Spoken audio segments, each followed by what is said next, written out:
Hi, I'm Carol Meredith. I'm the executive director for the ARC of Arapahoe and Douglas counties, and I'm so happy to be with you all here today, just to tell a little story about, students with special education needs and how our advocacy chapter has been working on that for, over 60 years. So our chapter of the ARC serves Arapahoe and Douglas County, excluding the city of Aurora, because there's an ARC of Aurora. But we were started, very grassroots. Just a group of families got together and started to talk about how their kids who happen to have, an intellectual or developmental disability like Down syndrome or autism or cerebral palsy or whatever, and this was like, 1955, couldn't go to school. They weren't allowed in public schools. And these parents knew that their kids could learn. And so they first gathered together to start schools. And the schools were like in church basements and stuff like that. And we supported that effort. But as these parents got together, they kept saying, there ought to be a law. There ought to be a law.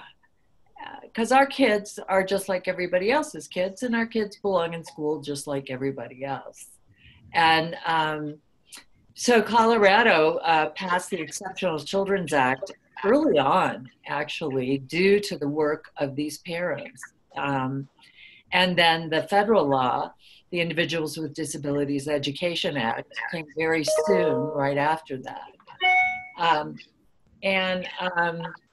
So we've always been involved in individual advocacy, and Helene's going to talk to you about why that matters. And what happens there is that we work with families and students and their whole team, the teachers and the school districts and the special education directors, to get a free, appropriate public education that's required by law for this individual student.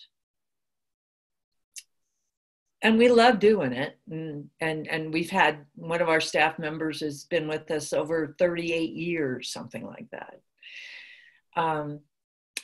What worries me about it is the families that don't come to us and don't have that support and don't understand their rights and responsibilities under the law, because they're not, more than likely, if you don't push, you're not going to get as much as you need to get. So as a chapter of the ARC, we've always been involved in funding for special education and education in general, because we know that the feds don't kick in all the money that they had promised that they would do in the 1990s.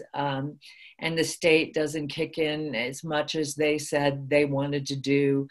And Great Ed can explain the negative factor to you a lot better than I can.